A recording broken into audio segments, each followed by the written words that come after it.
Hello everyone and welcome back to my channel. तो इस episode के स्टार्ट में हमें सोंगयान और सुजुन के एक साथ दिखाते हैं जो दोनों चेस खेल रहे होते हैं। सुजुन कहता है कि तुम उसे अभी तक नहीं भूले ना। तो सोंगयान कहता है कि मैं उसे कब का भूल गया। तो सुजुन कहता है कि मैंने तो किसी का नाम ही नहीं लिया, तुम किसके बारे में सोच रहे हो? अच्छा, उस फीमेल डॉक्टर के बारे में सोच रहे हो? तो सोंगयान कहता है कि नहीं। सुजुन कहता है कि हाँ वैसे ये अच्छा ही है और मैंने बात करते हुए भी देखा है तुम दोनों को। सोंगयान कहता है कि मैं उसे जानता भी नहीं। तो सुजुन कहता है कि तुम कहते कुछ और हो लेकिन उसका मतलब कुछ और होता है। सोंगयान देखता है कि सुजुन स्माइल कर रहा होता है तो कहता है कि तुम हंस क्यों रहे हो? तो सुजुन कहता है कि मैं खुश हूँ। अब क्या बंदा हंस भी नहीं सकता? चलो अच्छी बात है, अब तुम सिंगल नहीं रहे, मैं भी अपनी शादी की डेट फिक्स कर सकता हूँ। सोंगयान कहता है कि क्या बकवास कर रहे हो, तुम जब चाहो तब शादी कर लो, तुम मेरे लिए क्यों रुके हुए हो? सुजुन चिढ़ाते हुए कहता है कि तुम्हारी बातें किसी टूटे हुए दिल की तरह सुनाई दे रही हैं। क्या वो तुम्हारी एक्स गर्लफ्रेंड थी? तो सोंगयान जवाब नहीं देता। तो सुजुन कहता है कि यानी मैंने सही गेस किया, वैसे वो खूबसूरत है और पर्सनैलिटी भी काफी अच्छी है। वैसे तुम दोनों का ब्रेकअप क्यों हुआ? तो सोंगयान कहता है कि नाइट शिफ्ट शुरू हो गई है और जाने लगता है। तो सुजुन कहता है कि मुझे भी साथ लेकर जाओ, अब क्या भाग रहे हो मुझसे? फिर हमें सुजिन को दिखाते हैं जो एक ब्रीफकेस लेकर आती है और उसमें से एक कैंडी का बॉक्स निकालती है। फिर हमें फ्लैशबैक दिखाते हैं जब सुजिन क्लास में बैठी होती है तो सोंगयान उसके पास ये कैंडीज लेकर आता है और कहता है कि इसे ट्राई करो, ये थोड़ी सी खट्टी है और थोड़ी सी मीठी है लेकिन ये बहुत मजे की टॉफी है। फिर एक कैंडी खोलकर सुजिन की तरफ करता है और कहता है कि खाकर देखो ना, अगर पसंद नहीं आई तो मैं अपना नाम बदल दूंगा। फिर सुजिन उसे खाकर देखती है और उसे अच्छी भी लगती है। तो सोंगयान कहता है कि मजा आया ना, थम्स अप करो। फिर सुजिन उसे थम्स अप करके दिखाती है और सोंगयान कैंडीज का पूरा बॉक्स ही सुजिन को दे देता है। फिर जब सुजिन स्कूल से बाहर जा रही होती है तो कुछ लड़कियां उसे बुली करने के लिए उसके पास आने लगती हैं, लेकिन सोंगयान भी सुजिन के पीछे पीछे होता है तो वो हट जाती हैं। फिर सुजिन ने अपनी स्कूल यूनिफॉर्म पकड़ी होती है जिसके ऊपर सोंगयान ने अपना नाम लिखा होता है। फिर हमें नेक्स्ट डे सोंगयान को दिखाते हैं जो चीफ गाओ के पास आता है। वहाँ पर ऑफिसर ली मैंग भी होती है। चीफ गाओ कहते हैं कि कल तुमने वुफांग स्ट्रीट की आग बुझाई है, बहुत बड़ा काम किया है तुमने। तो सोंगयान बात को घुमाने के लिए वहाँ पर पड़ी हुई चाय की पत्ती को पकड़ता है और कहता है कि ये चाय की पत्ती तो बहुत अच्छी लग रही है, पहले तो कभी नहीं देखी। तो चीफ गाओ गुस्से से कहते हैं कि उसे नीचे रखो और यहाँ पर आओ, चाय की पत्ती को तुम भूल जाओ और इन सभी अवार्ड्स को भी साइड पर रखो। मुझे अभी अभी तुम्हारी 3 कंप्लेंट्स आई हैं। पहली कंप्लेंट हमें एसोसिएट ऑर्गेनाइजेशन से आई है, तुमने उनके साथ कोऑपरेट नहीं किया, और दूसरी पब्लिक ने तुम्हारे बैड बिहेवियर की वजह से कंप्लेन किया है। आखिर ये सब कुछ क्या है? और तीसरी तुम्हारे ही साथियों ने शिकायत की है कि तुमने इंस्ट्रक्टर की बात नहीं मानी, तुम्हारा बिहेवियर बिल्कुल भी चेंज नहीं हुआ है, तुमने आखिर अपने इंस्ट्रक्टर की बात क्यों नहीं मानी? तो क्या तुम अपनी सफाई में कुछ कहना चाहोगे? सोंगयान कहता है कि गाड़ी हटाना जरूरी थी और उसकी पिटाई भी, आप गनीमत माने कि मैंने उसे मारा नहीं, लेकिन अगर आपको मेरा काम पसंद नहीं है तो मैं रिजाइन कर देता हूँ। तो चीफ का गुस्से से कहते हैं कि तुम्हें क्या लगता है कि मैं तुमसे डरता हूँ? बात बात पे तुम मेरे लिए मुसीबत पैदा करते हो, हर महीने एक नई मुसीबत आती है, अब आखिर मैं क्या कहूँ तुमसे? तो ली मैंग कहती है कि चीफ का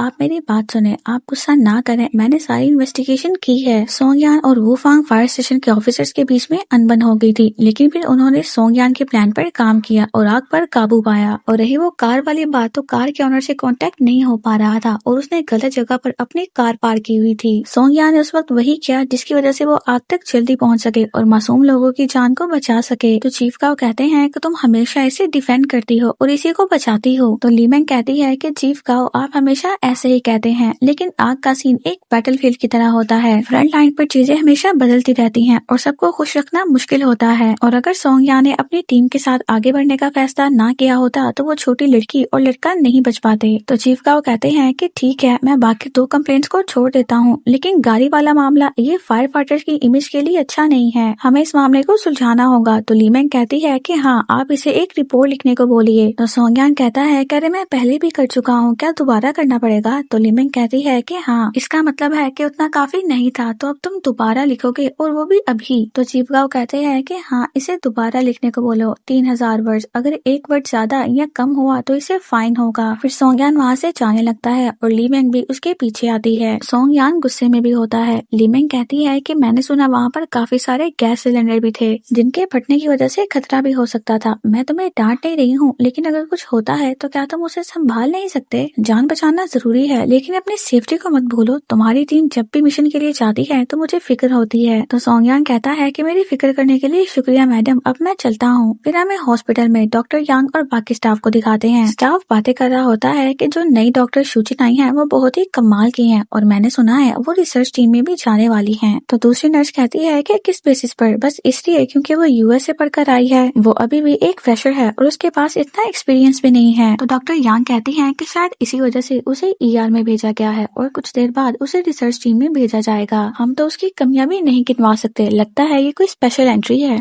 तो नर्स कहती है कि मेरे ख्याल से उसकी जगह तुम्हें मिलनी चाहिए, तुम्हारे पास उससे ज्यादा एक्सपीरियंस भी है, लेकिन शायद उसके पास स्ट्रॉन्ग सपोर्ट है। डॉक्टर यांग कहती है कि अगर जगह पाने के लिए सिफारिश की जरूरत होती है तो फिर तो सबको किसी न किसी को ढूंढना चाहिए, सबके ही लिंक्स होते हैं। तो नर्स कहती है कि लेकिन मुझे लगता है उसका बैकग्राउंड बहुत ज्यादा हाई है, वो मैंग फैमिली से है, लेकिन उसने लो प्रोफाइल रखने के लिए अपना सरनेम चेंज कर दिया और शूजिन कर लिया। तो नर्स कहती है कि वो मेंस ग्रुप की बेटी है, यानी जो स्मार्ट और क्लासी से बंदा उसे रोज लेने के लिए आता है वो गोकोन ग्रुप का मालिक है। मुझे तो इस बात का पता ही नहीं था, उसे तो कोई छू भी नहीं सकता है, उसे रोज कार सर्विस मिलती है। शूजिन भी बाहर खड़ी ये सब बातें सुन रही होती है। डॉक्टर यांग कहती है कि जिसके पास कनेक्शन हो और उसके साथ काम करना पड़े, ये सोचकर ही मुझे गुस्सा आता है। फिर शूजिन अंदर आती है और डॉक्टर यांग से कहती है कि अगर तुम मेरे साथ काम नहीं करना चाहती तो मैं मैनेजमेंट से बात करूं, क्या कहती हो? तो डॉक्टर यांग शूजिन को तंजिया स्माइल देते हुए वहाँ से चली जाती है। फिर शूजिन अपने भाई यांगजिन के पास आती है। यांगजिन के पास नई कार देखती है तो कहती है नई कार ली है? तो यांगजिन कहता है कि ये तुम्हारे लिए है, तुम्हें कैसी लगी? तो शूजिन कहती है कि डायरेक्टर मैंग आपका टेस्ट तो अच्छा होता जा रहा है। यांगजिन कहता है कि मैं क्या करूँ, घर तुम आती नहीं हो, ड्राइवर को भी नहीं बुलाती, मॉम को तुम्हारे आने जाने की चिंता रहती है, तुम एक बार अभी से चला कर देख लो, अगर तुम्हें पसंद ना आए तो हम इसे चेंज कर लेंगे। तो शूजिन कीस देते हुए उसे थैंक्स कहती है। फिर वो दोनों कार में बैठकर जाने लगते हैं। फिर रास्ते में उन्हें ट्रैफिक पुलिस रोकती है और बताती है कि टनल में बहुत बुरा एक्सीडेंट हुआ है, तो आप कोई और रूट ले लें। तो शूजिन कहती है कि ठीक है, क्या कोई इंजर्ड है? ऑफिसर कहते हैं कि गाड़ी पूरी तरह से टूट गई है, ड्राइवर को बहुत ज्यादा चोट आई है, अभी एम्बुलेंस आने वाली होगी, तो आप रास्ता ब्लॉक ना करें। तो शूजिन कहती है कि ठीक है। फिर शूजिन साइड पर अपनी गाड़ी लगाती है। तो यांगजिन कहता है कि तुम अभी ऑफ ड्यूटी हो। तो शूजिन कहती है कि लेकिन मैं एक डॉक्टर हूँ। यांगजिन कहता है कि एम्बुलेंस आ रही है। तो शूजिन कहती है कि हम जितना रुकेंगे पेशेंट की कंडीशन उतनी ज्यादा खराब होगी, तो मुझे जाना होगा। तो यांगजिन कहता है कि ठीक है, तुम अपना ध्यान रखना। फिर शूजिन ट्रैफिक ऑफिसर के पास जाती है और उसे कहती है कि मैं एक डॉक्टर हूँ, क्या मेरी कोई मदद चाहिए आपको? तो ट्रैफिक पुलिस अंदर मौजूद ऑफिसर से पूछते हैं कि बाहर एक डॉक्टर आई है, तो क्या मैं उन्हें अंदर लेकर आ जाऊँ? तो वो कहते हैं कि आ जाओ। फिर शूजिन जल्दी से ऑफिसर के साथ अंदर जाती है। हमें सोंगयान और उसकी टीम को दिखाते हैं जो गाड़ी को काट रहे होते हैं। शूजिन सोंगयान को देख रही होती है, इतने में वहाँ पर एम्बुलेंस भी आ जाती है। तो ऑफिसर कहते हैं कि एम्बुलेंस आ गई है, तो आपको परेशान होने की जरूरत नहीं है। तो शूजिन कहती है कि कोई बात नहीं, और फिर सोंगयान को देखते हुए वहाँ से जाने लगती है। और फिर सोंगयान भी अपने काम से फ्री होने के बाद शूजिन को जाता हुआ देखता है। फिर वो लोग गाड़ी के अंदर से ड्राइवर और उसके बॉस को बाहर निकालते हैं। फिर शूजिन वहाँ पर सबके लिए खाना लेकर आता है। सोंगयान को देखता है जो अपने दांत के दर्द को लेकर बैठा होता है। फिर वो सोंगयान के लिए सूप लेकर जाता है और कहता है कि तुम कुछ खा तो सकते नहीं, तो अब ये सूप ही पी लेना। और फिर सूप देने के बाद सोंगयान से पूछता है कि तुम्हारा दांत कैसा है? तो सोंगयान ना कहता है कि बिल्कुल ठीक नहीं। और फिर शूजिन से पूछता है कि तुम तो घर चले गए थे, तो वापस क्यों आ गए? तो शूजिन कहता है कि मैं चाहता था कि तुम कुछ खाना खा लो और थोड़ा सा आराम कर लो। फिर शूजिन को उसकी फियांसे की कॉल आती है और शूजिन साइड पे जाकर उससे बात करता है। शूजिन की फियांसे उसे ट्रांसफर के बारे में पूछती है। तो शूजिन कहता है कि हाँ मैं कर रहा हूँ, अभी मैं काम में थोड़ा सा बिजी हूँ, तो बाद में कॉल करता हूँ। फिर शूजिन सोंगयान के पास आकर बैठता है। तो सोंगयान उससे पूछता है कि क्या तुम मुझसे कुछ छुपा रहे हो? तो शूजिन कहता है कि अरे नहीं। तो सोंगयान उसे गर्दन से पकड़ते हुए कहता है कि 24 में से 18 घंटे तुम मेरे साथ रहते हो, तो तुम्हें कुछ होगा तो तुम्हें क्या लगता है मुझे पता नहीं चलेगा? तो शूजिन कहता है कि अरे छोड़ना यार, बहुत सोचता है तू। तो सोंगयान कहता है कि ठीक है, मैं कुछ नहीं पूछूंगा, जब तुम्हें अच्छा लगे तो मुझे तब बता देना। फिर हमें हॉस्पिटल का सीन दिखाते हैं जहाँ पर सभी डॉक्टर्स और नर्सेज की मीटिंग हो रही होती है जो इमरजेंसी डिपार्टमेंट के होते हैं। चीफ शू कहते हैं कि इमरजेंसी डिपार्टमेंट के जितने भी डॉक्टर्स हैं उनकी हर हफ्ते एक प्रोफेशनल ट्रेनिंग जरूर होनी चाहिए। और फिर सब बातें करने के बाद वो कहते हैं कि इमरजेंसी डिपार्टमेंट के जितने भी डॉक्टर्स हैं हमने सोचा है कि हम उन्हें 2 टीम्स में डिवाइड करेंगे, ए और बी। टीम ए होगी डॉक्टर यांग की और टीम बी होगी शूजिन की।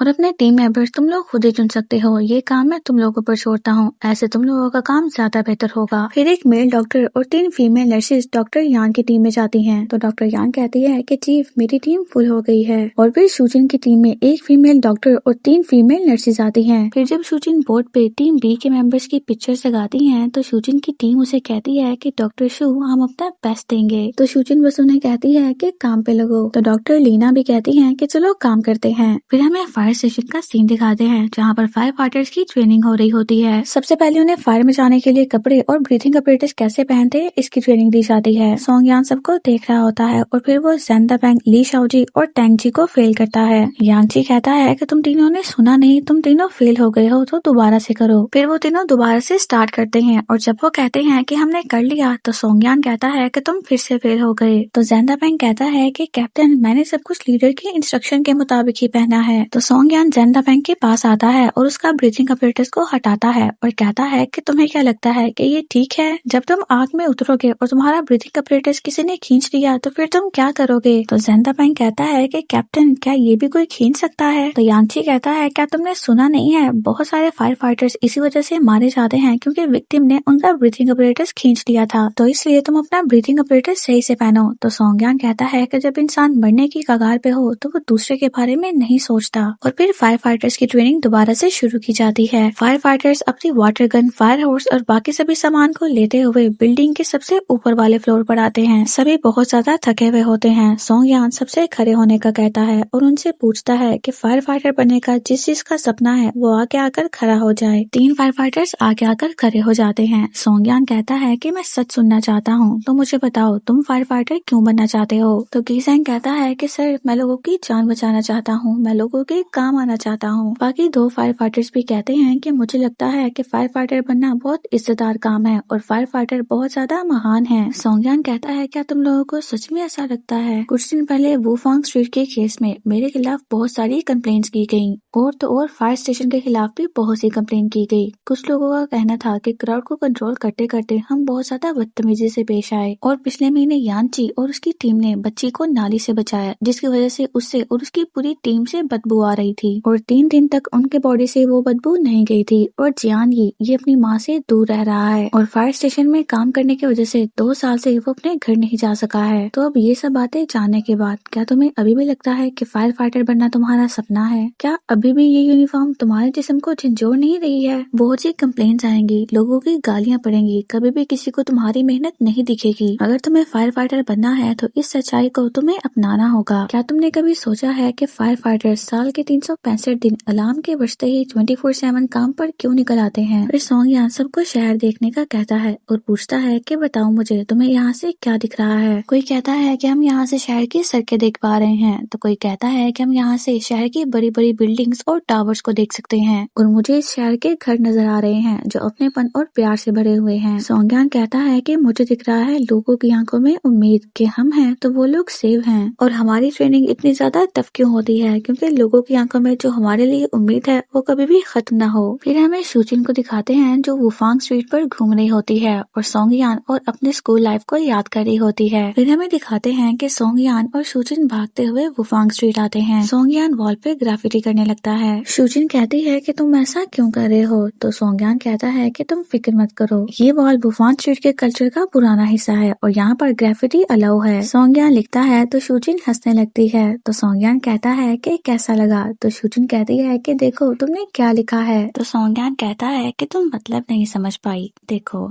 If you smile the sun city, मतलब अगर तुम मुस्कुराओ तो ये शहर रोशन हो जाएगा। तो शूजिन कहती है कि तुम कितने बेवकूफ हो, यहाँ पर तुमने यू की जगह ओ लिख दिया है। तो सोंगयान ओ के ऊपर अपना हाथ रख देता है। शूजिन कहती है कि अब तुम इस गलती को कैसे एक्सप्लेन करोगे? तो सोंगयान कहता है कि अगर तुम मुस्कुराओ तो बेटा शहर पर देगा और फिर सोंगयान ओ को मिटाते हुए यू लिखता है और शूजिन वहाँ पर स्माइली फेस बनाती है। फिर हमें शूजिन को दिखाते हैं जो उसी ओ पर हाथ रख के खड़ी होती है। फिर शूजिन सोंगयान के घर जाती है, दौड़ ना करती है तो सोंगयान की बहन जाइमियाओ आती है। जाइमियाओ शूजिन को देखते ही कहती है कि तुम यहाँ पर क्या कर रही हो? तो शूजिन कहती है कि तुम तो काफी बड़ी हो गई हो। जाइमियाओ कहती है कि तुम यहाँ पर क्यों आई हो? तो शूजिन कहती है कि सोंगयान को ढूंढने। तो जाइमियाओ कहती है कि सोंगयान, लेकिन क्यों? तुम उसे यहाँ पर क्यों ढूंढने आई हो? क्या तुम भूल गई हो तुमने क्या किया किया था उसके साथ, जो भी हो मुझे तुमसे बात नहीं करनी, और वो यहाँ पर नहीं रहता। जाओ मियाओ जाने वाली होती है तो शूजिन उसे रोकती है और कहती है कि वो वापस कब आएगा। तो जाओ मियाओ कहती है कि तुम्हें उससे क्या चाहिए। शूजिन, मेरे भाई की लाइफ बहुत अच्छी जा रही है और हो सकता है कि वो अगले साल शादी भी कर ले, तो तुम उसे अकेला छोड़ दो। फिर सोंगयान की आंटी वहाँ पर आती है और दरवाजा बंद करने वाली होती है। शूजिन उन्हें रोकती है और कहती है कि आप मुझे बता दें सोंगयान कहाँ है। तो सोंगयान की आंटी कहती है कि वो यहाँ पर नहीं रहता। तो शूजिन कहती है कि फिर वो कहाँ रहता है, आप मुझे बता सकती हैं। तो आंटी कहती है कि वो ज्यादातर स्टेशन में ही रहता है और बहुत कम घर आता है, और ये कहकर वो दरवाजा बंद कर देती है। शूजिन वहाँ से चली जाती है। सोंगयान की आंटी उसे देखती है। जाओ मियाओ अपनी मोम से पूछती है कि क्या हुआ। तो वो कहती है कि शूजिन बहुत ही टूटी हुई लग रही थी, क्या तुम्हें लगता है कि मैंने उसे कुछ ज्यादा कह दिया है। तो शाओ मियाओ कहती है कि इसे आप ज्यादा कह रही हैं, अगर मैं होती तो इसे और भी सुनाती। जाई मियाओ की मोम कहती है कि लेकिन मैं ऐसा क्यों करती। तो जाई मियाओ कहती है कि क्या आप भूल गई हैं उसने मेरे भाई के साथ क्या किया था। मैंने इससे ज्यादा बुरी इंसान कभी नहीं देखी। मुझे तो ये समझ नहीं आ रही कि वो यहाँ पर क्यों आई। जाई मियाओ की मोम कहती है कि वो तो बाहर पढ़ने गई थी ना, तो वापस क्यों आ गई, और अब वो सोंगयान से क्यों मिलना चाहती है। जाई मियाओ कहती है कि उसे अपने किए पर पछतावा होगा और उसकी हरकतें देखकर मुझे वो बिल्कुल पसंद नहीं। मेरा भाई ही है जो उसे अनमोल समझता है। जब उसे समझ आ गई कि उसे कोई भी पसंद नहीं करता तो फिर उसे मेरे भाई की याद आ गई। जाई मियाओ की मोम कहती है कि उसकी बदतमीज आदत देखकर उसे नफरत करने का मन करता है। तुम्हें क्या लगता है तुम्हारा भाई अभी भी उसे पसंद करता है। तो जाई मियाओ कहती है कि बिल्कुल नहीं, भाई तो उसे दिल से नफरत करते होंगे। तो उसकी मोम कहती है कि अरे नहीं, तुम में बिल्कुल भी अकल नहीं है। मैंने उसे पिछले सालों में इतनी ब्लाइंड स्टेट पर भेजने की कोशिश की है, लेकिन वो हमेशा यही कहता था कि वो बहुत ज्यादा बिजी है, या फिर उसे वो लड़की बिल्कुल भी पसंद नहीं आई। जाई मियाओ कहती है कि ऐसा नहीं हो सकता, चाहे मेरा भाई जिंदगी भर सिंगल रहे लेकिन वो उससे प्यार नहीं कर सकता। क्या उसे याद नहीं है कि उसने उसकी वजह से कितना दर्द सहा था। ये बिल्कुल भी सही नहीं है, मैं उसे अच्छे से समझाऊंगी। और फिर वो सोंगयान को कॉल करने वाली होती है तो उसकी मॉम उसका मोबाइल पकड़ती है और कहती है कि यंग लेडी तुम ऐसा कुछ नहीं करोगी, माइंड योर ओन बिजनेस। फिर सोंगयान उसकी टीम को दिखाते हैं जो फिर से किसी मिशन के लिए निकल पड़ते हैं। शूजिन को दिखाते हैं जो हॉस्पिटल में एक पेशेंट को चेक कर रही होती है जिसे डॉग ने काट लिया होता है। इतने में वहाँ पर एक मिस्टर और मिसेज आती हैं और कहते हैं कि मेरी बीवी चल गई है, आप प्लीज इसे देख दें। शूजिन कहती है क्या आपने नंबर लिया। तो मिस्टर कहते हैं कि क्या इमरजेंसी में भी नंबर लेना पड़ता है। तो शूजिन कहती है कि जी हाँ। तो मिसेज कहती है कि कितना बेकार हॉस्पिटल है, मेरा हाथ चल गया है। तो शूजिन कहती है कि सर आप प्लीज आकर इनको रजिस्टर करें वरना आपको मेडिसिन नहीं मिलेगी। और फिर वो यंग लेडी को भी बाहर वेट करने का कहती हैं। फिर शूजिन अपने पेशेंट को चेक करती है। फिर बाद में वो मिसेज आ जाती हैं जिनका हाथ चला होता है। शूजिन उनसे पूछती है कि कैसे हुआ। तो वो कहती है कि एक्सीडेंटली गर्म पानी मेरे बाजू पे गिर गया। फिर यंग लेडी के हस्बैंड भी वहाँ पर नंबर लेकर आ जाते हैं। फिर शूजिन उन्हें प्रिस्क्रिप्शन देती है और कहती है कि इसके अकॉर्डिंग आप मेडिसिन ले लें। तो वो कहती है कि क्या बस इतना ही, मुझे और कुछ नहीं करना पड़ेगा। तो शूजिन कहती है कि ये सीरियस नहीं है, आप 3 दिन में ठीक हो जाएंगी। तो वो कहती है कि लेकिन ये लाल निशान तो बहुत बड़ा है। इतने में वहाँ पर नर्स के साथ जियांगी और यांची आता है। जियांगी को चोट लगी होती है। नर्स कहती है कि इनको चोट लगी है, आप इन्हें चेक कर लें। शूजिन उसकी चोट देखती है और कहती है कि इसे दूसरे रूम में लेकर चलो। शूजिन जाने लगती है तो वो मिस्टर कहते हैं कि मेरी वाइफ का क्या। तो शूजिन कहती है कि मैंने आपको प्रिस्क्रिप्शन दे दी है, आप जाकर मेडिसिन ले लें। तो उसकी वाइफ कहती है कि लेकिन इन्होंने तो मुझे चेक ही नहीं किया है। तो शूजिन कहती है कि इनकी चोट इतनी सीरियस नहीं है, तो आप जाकर मेडिसिन ले लें। शूजिन जाने लगती है तो वो मिस्टर शूजिन को पकड़कर रोकते हैं और कहते हैं कि आपने इसे सच में चेक नहीं किया है, आपने बस 10 सेकंड ही देखा है। तो शूजिन कहती है कि अभी मेरे पास बहस करने का वक्त नहीं है। शूजिन जाने लगती है और वो बाहर आते हुए फिर से शूजिन को बाजू से पकड़ लेता है और कहता है कि आप मुझे बताएं आप इलाज करेंगी या फिर नहीं। तो सोंगयान आता है और उसका हाथ छुड़वाता है और कहता है कि लड़कियों से बात करने की तुम्हें तमीज नहीं है, तुम्हारे माँ बाप ने तुम्हें यही सिखाया है। तो मिस्टर कहने लगते हैं कि आप कौन हो, मैं तो उनसे बात कर रहा हूँ। और फिर शूजिन की तरफ बाजू बढ़ाता है। सोंगयान बाजू को पकड़ते हुए मरोड़ देता है और कहता है कि अगर दोबारा तुम्हारा हाथ उस तरफ बढ़ा तो इसे तोड़ दूंगा। तो लेडी कहती है कि आप प्लीज मेरे हस्बैंड को छोड़ो। तो सोंगयान उसे छोड़ देता है और शूजिन से कहता है कि आप जाकर अपना काम करें, यहाँ पर टाइम वेस्ट ना करें। फिर शूजिन जियांगी को लेकर चली जाती है। नर्स पूछती है कि आपके हाथ पे क्या हुआ। तो जियांगी कहता है कि किसी ने ब्रिज से कूदने की कोशिश की थी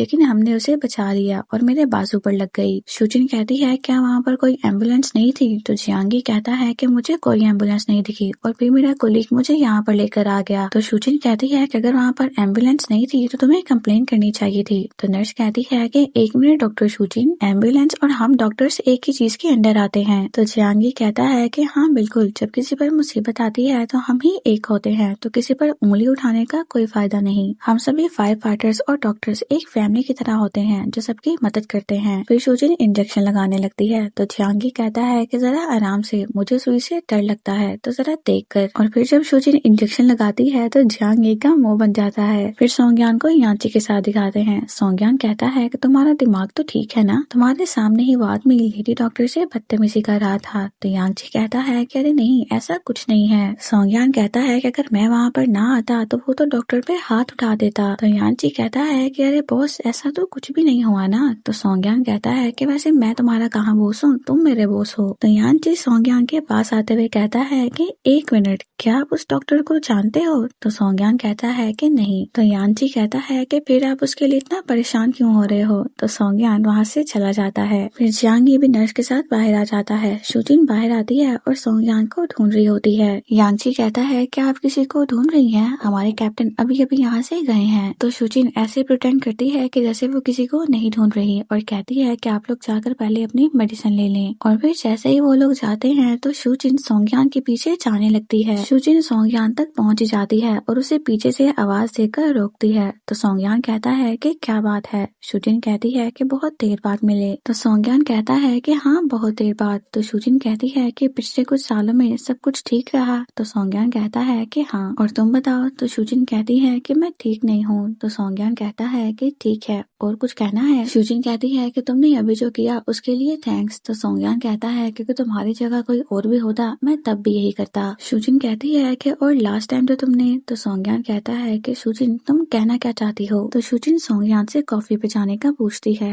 तो सोंगयान कहता है कि बहुत से लोग मुझे कॉफी पिलाना चाहते हैं, कतार बहुत लंबी है, जब तुम्हारा नंबर आएगा तो मैं तुम्हें बता दूंगा। और शूजिन बस सोंगयान को ऐसे कहते और जाता हुआ देख रही होती है। फिर रात में सोंगयान फिर से अपने लाइटर को देख रहा होता है। फिर हमें फ्लैशबैक दिखाते हैं कि वो लाइटर सोंगयान को शूजी ने दिया होता है। शूजिन कहती है कि मैं चाहती हूँ तुम जब भी स्मोक करो तुम मुझे याद करो। लेकिन सोंगयान, मुझे तुम्हारा स्मोक करना बिल्कुल भी पसंद नहीं है और ना ही मेरी मॉम को पसंद है। तो सोंगयान कहता है कि मैं छोड़ दूंगा और सोंगयान भी फिर वही लाइटर पकड़े हुए शूजिन की पिक देख रहा होता है। और यहीं पर एपिसोड 2 कंप्लीट हो जाती है। See you in the next episode.